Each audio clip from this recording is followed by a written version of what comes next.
Muito bem, então começamos mais um encontro de hoje em eletromagnetismo e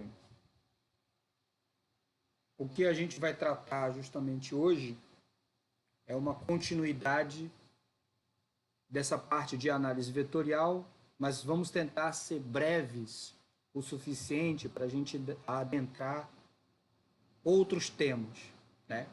Hoje não vai ser uma aula de mãozinha, como eu gostaria, mas eu espero que todo mundo esteja aí com seu papel e caneta, caderno, a, a postos.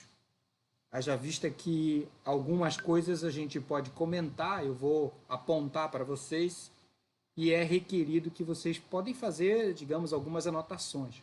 Como eu estou gravando, obviamente não tem tempo para você, espera para copiar, deixa eu copiar para pagar depois. Não tem isso, volta. Eu estou gravando, vou subir depois, você faz as suas anotações, depois confere com o vídeo que vai estar disponível para vocês. Então, vocês vão poder justamente conferir algumas informações, etc. Tá? Eu peço, porém, que o pessoal deixe o microfone desligado por enquanto. Né? Então, esse momento que eu estou colocando justamente para vocês, também a gente vai falar sobre aquele arquivo. Agora estava conversando com um dos colegas aí que não conseguiu abrir o arquivo, mas eu espero que uma boa maioria de vocês tenham conseguido abrir o arquivo em PDF e conferido também os vídeos. Se o objetivo foi alcançado, hoje a gente vai verificar, né? E como foi uma primeira modalidade, então obviamente tem muita coisa a ajustar e a gente vai fazendo isso. Também vou apresentar outras coisitas novas, né? Cositas mais para vocês. Então, vamos lá, roda a vinheta. Professor, seu vídeo está travando. Tô sabendo.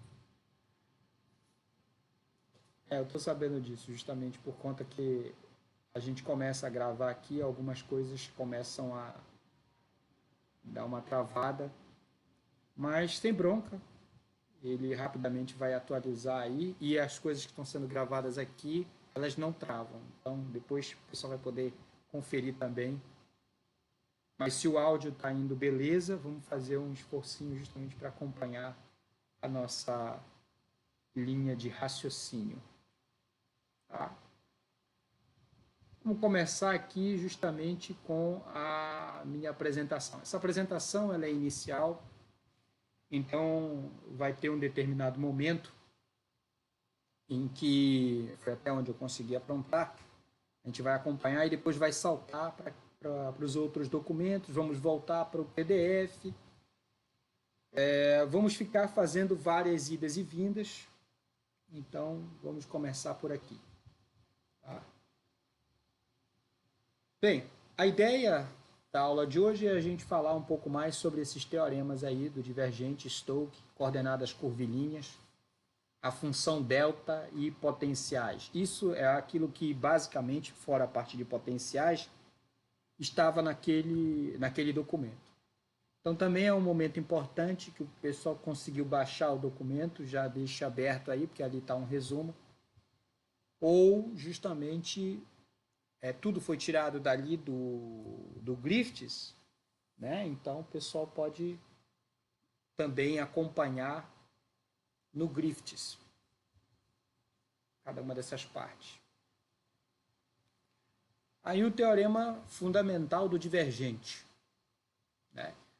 Em síntese, lá no Griffiths tem todo o blá blá blá, que obviamente vocês devem terem tido cuidado de fazer a leitura, né? Mas o que eu procurei, por exemplo, até fiz uma figurinha aí com esse feijão cabeludo e um outro com 4 torneirinhas dentro, né? Representando cada uma das igualdades. O divergente de uma função vetorial é aquilo que eu falei, ele vai fazer o indicativo da fonte, né? Então as torneirinhas aí, elas fazem a nossa representação da fonte, da origem. Obviamente que a quantidade de torneiras dentro de um determinado volume, a gente deve entender isso como uma densidade, né? Eu tenho uma quantidade de objetos dentro de um determinado volume, eu tenho uma densidade de objetos. E esses objetos são responsáveis justamente pelo fluxo que vai sair daí de dentro, por conta de 4 torneiras, ligando todas elas, obviamente, o que vai sair da torneira é o líquido. E ele não vai ficar somente dentro desse volume, ele vai ter vazão, vai sair dessa região. E o que sai da região, o fluxo que sai dessa região, ele atravessa uma determinada superfície. Então a gente entende que quando a gente calcula o divergente de uma função vetorial, a gente está integrando e indo atrás das fontes, né? As fontes que dão origem à vazão dentro desse volume é igual a o fluxo deste campo vetorial através da superfície que limita esse volume. Em síntese, o teorema do divergente é isso, né? Representado aí na nossa figurinha. E agora o teorema de Stokes, né? No teorema de Stokes... Professor Dinei, dá licença, interromper aí, mas não consegui entender não, quando ele fala torneira dentro do volume, porque para mim fica claro o volume dentro da torneira, né? Mas parece que a coisa soa assim muito estranha, a torneira dentro do volume. Bom, mas vamos lá. Tudo bem, tudo bem. É só uma, digamos, vamos voltar lá na figurinha. É só uma, digamos, me foge agora a palavra apropriada para essa. É uma metáfora. É só uma metáfora. Ah, tudo bem, tranquilo, tranquilo. Vou olhar por esse lado aí. É só uma metáfora. Então a gente não pode levar, às vezes, a sério determinadas analogias. E eu sempre sou adepto de termos muito cuidado com determinadas analogias. Porque, por exemplo, como você... Se essa pulga aí, né, que ficou atrás da sua orelha, se incomodando, não sei, não está batendo. Não fique acanhado. É isso mesmo. Você tem que ficar incomodado, às vezes, com que os professores ou com que determinados argumentos aparecem, né, para a gente, na tentativa de tentar explicar. E, às vezes, mais complicam. Então, a sua dúvida pode ser a de outro. Mas agora, quando eu digo que esta é apenas uma metáfora, então acalma-te, coração, e vamos entender como deveria, mais ou menos. Então, como eu estou falando, o divergente de um campo vetorial, este resultado refere-se ou indica-se a uma fonte. Então, quando a gente olha para uma torneira, a torneira é fonte de alguma coisa. Se você ligar, algo vai sair dela. Esse algo que está saindo tem como origem a torneira. Então, a torneira aí é a figura de linguagem para a fonte. Tá?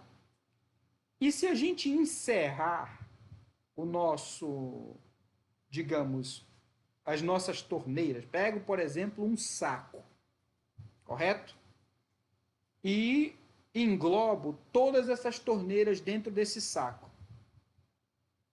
Se, digamos, eu fiz isso, vamos todo mundo tentar acompanhar a minha linha de raciocínio, para não deixar fugir. Então, se eu peguei um saco, e esse saco, por exemplo, é um saco plástico preto, não dá para você ver. Originalmente, quem fez essa presepada sabe que tem 4 torneiras ali dentro. Mas aí eu faço, digamos que fui eu que fiz, eu sei que tem 4. Tá? E chamo vocês depois e pergunto quantas torneiras tem aí dentro. Obviamente que o saco lacrado, fechado, preto, você não sabe. Não sei. Não tenho bola de cristal, olho de visão de raio-x, não consigo enxergar o que tem aí dentro. Mas aí você se lembrou do teorema fundamental do divergente. Opa, professor, é pegadinha. Espera aí, deixa eu analisar essa circunstância. E o que você consegue observar aqui, as torneiras estão ligadas e há, de certa forma, uma vazão pelos poros desse saco aí.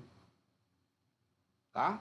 Então, alguma coisa está saindo. Está saindo pela superfície que delimitou as fontes, que delimitou as torneiras. Tá? E aí você conta quantos furos, digamos, você tem por onde possivelmente estariam saindo essas vazões dessa fonte. Das fontes, né? Então, você só conta os furos que saem. Isso para ti dá uma ideia, e é isso que significa essa figura de linguagem aí, transmitir apenas uma ideia do que possivelmente está ali dentro. Então você não tem acesso direto à informação da fonte. Você captura apenas a informação que você coleta depois que sai. E o que sai, a vazão que sai, dá um indicativo de que algo tem ali dentro. E essa quantidade que sai deve ser proporcional a uma quantidade, você pode dizer que pela vazão, 4 furos ali saindo água, pode ser que tenha, olha, eu pela configuração, saiu um desse lado, saiu um desse, saiu um desse. É possível, então, que para a força da água, pode ser que tenha 4 torneiras ali dentro. Pode ser. Né? Isso aqui deve estar associado a 4 fontes que estão ali dentro. Então, é isso que o teorema fundamental do divergente está te dizendo. Você pode não ter acesso diretamente ao que está dentro. Tá? Você pode não ter acesso ao que está ali dentro, às fontes diretamente. Mas você estima que o que está ali dentro, pelo que você está observando do que sai dali, do que atravessa essa superfície. A superfície do saco, ela é o que limita, por isso o que está dentro da superfície fechada forma um volume. Então é nesse sentido que 4 torneiras dentro de um volume são equivalentes a esses 4 furos que saem pelo saco, como o campo que vaza ou extravasa pela superfície do saco. Tá claro a metáfora? Me fiz compreender? Beleza, professor. Tranquilo, eu compreendi sim. Valeu, obrigado. Mas a sua dúvida pode ser de outro. Então, por isso, eu também transmito a minha pergunta ao restante da turma. Tá entendido isso aí? O que é o teorema do fundamental do divergente para o povo? Para os outros que estão na sala? Tranquilo, professor, deu para entender. Beleza. Eu uso aqui justamente a metáfora das torneiras, né?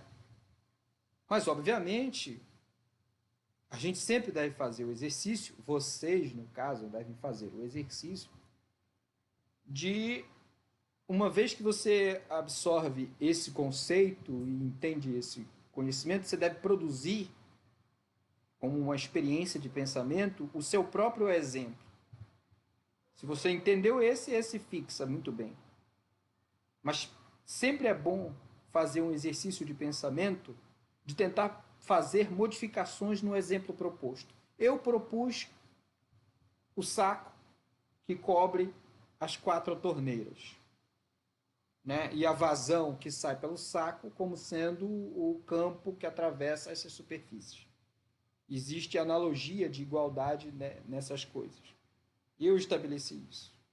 Agora fica como, digamos, um exercício de pensamento para vocês pensar num outro exemplo, por exemplo, né? Para poder explicar o teorema do divergente. Não percam... Vou tentar levar aqui para o eletromagnetismo. Seria mais ou menos você dizer que existe... eu tenho um campo eletromagnético com, vamos supor, 4 bilhões de elétrons. Né? Então, tem um campo eletromagnético com 4 bilhões de elétrons, e que esses 4 bilhões está gerando um campo e gerando 4 campos, vamos assim dizer. Não 4 campos, mas gerando um campo geral e que tem lá 4 pontos dentro desse campo. Seria, mas não sei se eu estou... Sim, continua, desenvolve. E aí, a partir desses 4 pontos que eu iria fazer essa integração, a partir desse teorema, encontrar o fluxo magnético desse campo em geral. Eu estou entendendo assim, professor, depois da sua explicação. Usando a tua analogia, não campo magnético, mas vamos continuar no campo elétrico. 4 bilhões de elétrons ali dentro. Ou seja, existem 4 bilhões de elétrons em uma determinada região do espaço. Você delimita uma região do espaço que englobe esses 4 bilhões de elétrons. Ao fazer isso, você fecha um volume. Mas você não sabe, como é que estão dispostos esses 4 bilhões. Você não sabe. Você fechou o volume e não sabe. Sabe que tem ali 4 bilhões. Mas um indicativo do que vai te ajudar a dizer como está distribuído a carga ali dentro vai ser o fluxo que essa quantidade de carga gera de campo através dessa superfície que você delimitou. Tá? Então você delimitou uma região fechando um volume, portanto, esse limite que fecha esse volume é a superfície.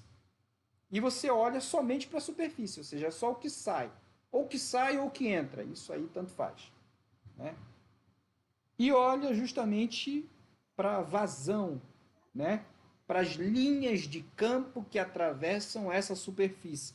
Conta as linhas de campo. Através delas, você vai ter uma estimativa da intensidade do campo que está ali dentro. E dizer, portanto, como é que está possivelmente distribuída a carga desses 4 bilhões. Você pode ter 4 bilhões, 1 bilhão num canto, 2 bilhões num outro canto, e mais um outro bilhãozinho bem aqui no montinho. Você ter tudo separado. Então, você pode ter 4 densidades de cargas ali dentro, fechado, que finalizaria a contagem de 4 bilhões de elétrons, como você sugeriu. Mas uma vez que você fecha o volume, você não sabe o que tem ali dentro. Né? Delimita-se isso, você não sabe o que tem ali dentro. Você tem, então, a estimativa a partir do momento que você calcula a integral da superfície, ou seja, o resultado desse campo que atravessa a superfície que você fechou. Tudo isso. Por um, você estima o outro. Tá? E vice-versa. Né? Se você já tivesse pré-conhecimento dessas densidades de carga, você poderia estimar qual é o fluxo que atravessa a superfície imaginária. Por aí vai. Tá? Se a gente vai Professor, boa com noite. um condutor não muito uniforme, né, professor? De acordo com o que o senhor está falando, Pode falar. a gente, não sei se está para me ouvir bem, a gente, de acordo com o que o senhor falou, com essa distribuição, com essa densidade de carga, é importante a gente usar esse teorema para um condutor não muito uniforme, né? Então, uma forma meio irregular aí, por ter essa integral de superfície, dá para a gente ter uma noção, não é isso? Exatamente, exatamente. Mas é só essa informação que você pode ter. Não dá para ter outro tipo de informação. Então, a inferência que você pode fazer é só... Você não sabe o que tem dentro. Se você olha pela questão do fluxo do campo que atravessa uma determinada área, ela só vai te informar com uma estimativa do que tem ali dentro. Só. Você ainda não sabe o que tem ali dentro e muitas outras coisas que possivelmente podem te responder, né? Podem ser respondidas. É para isso que por isso, né, que o divergente do campo ele só te dá uma informação, uma parte da informação desse campo. É dizer qual é a fonte que gera o campo e como a intensidade do fluxo desse campo decorre através da superfície delimitante. É só isso. Se o campo se comporta, por exemplo, de outras formas, se ele apresenta, por exemplo, entrelaçamento das suas linhas de campo, isso por aí não dá para saber. Quem é que pode responder a isso? Aí a gente tem, né, que ir em cima do teorema de Stokes, né, que é em cima do rotacional. O teorema de Stokes, teorema fundamental de Stokes para os rotacionais, é justamente calcular o rotacional do campo vetorial. Agora, estamos interessados em saber que o fluxo, digamos, esse é o que está do lado direito da equação, seria o equivalente a um fluxo. Toda vez que você tem um campo vetorial escalar dA, ou seja, produto escalar com elemento infinitesimal de área, isso aí é um fluxo. Tá? Campo vetorial, produto escalar com elemento infinitesimal de área é fluxo. Que tipo de fluxo é esse? Isso daí seria, portanto, um fluxo de rotacional. Mas o que é um fluxo de rotacional? A figura 1.31 faz mais ou menos essa metáfora. Vários circuitozinhos que estejam muito pequenos, rotacionando em torno do seu próprio eixo, eles podem, no limite, se nós pegarmos a tangente de cada circuito desse daí, ela vai se tangenciar com a borda, fixando a própria borda e delimitando, portanto, uniformemente o caminho de como esse campo atravessa a borda, né? Ele se confunde com a própria borda, mas ele dá a informação de por onde ele segue, né? Aí na figura 1.31 ele mostra um determinado sentido. Então esse fluxo, ou seja, esse fluxo rotacional de campo que atravessa o delimitante, que no caso é essa borda, forma-se ou confunde-se com o circuito da própria borda. Né? É o que vaza pela borda. E como vaza? Em que sentido? Horário, anti-horário? Isso é equivalente a você calcular o comportamento ou a componente desse campo que passa pelo caminho fechado que delimita essa superfície. Então, veja bem. Peraí, deixa eu fazer Deixa eu puxar o freio de mão, né? Porque agora o senhor deu um cavalo de pau. Então vamos lá. Imagine que o seu campo agora ele tem um rotacional. Tá? O que significa o campo vetorial ter um rotacional? Ele tem curvaturas. Tá? Então, em síntese, percebam isso. Um campo vetorial com rotacional não nulo significa que as linhas de campo elas apresentam curvatura. Então, de lado divergente, do teorema do divergente, o que a gente sabe? Que o máximo que a gente pode ter de informação é justamente a quantidade de fontes que tem ali dentro. É o máximo que a gente pode saber. Uma estimativa, analisando o campo que vaza pela superfície. Agora, quando esse campo vaza pela superfície, como é que ele vaza? Vem a outra pergunta. Tá? Como é que ele vaza? Se ele vaza de forma, digamos, que várias linhas paralelas através dessa superfície, é um indicativo, por exemplo... Professor? Oi. Professor, só um momentinho. Você tá a sua tela está no teorema do divergente, né? Ainda? Porque está só uma tela aqui parada. E outra questão é, essa aula vai ser gravada ou você está gravando? Tá gravada, tá gravada. Tô gravando. Eu tô gravando. Só que eu tô gravando no OBS, não tô gravando aí. Tá? Por isso que eu beleza. começo a gravar aqui, eu acredito, e ele vai gravando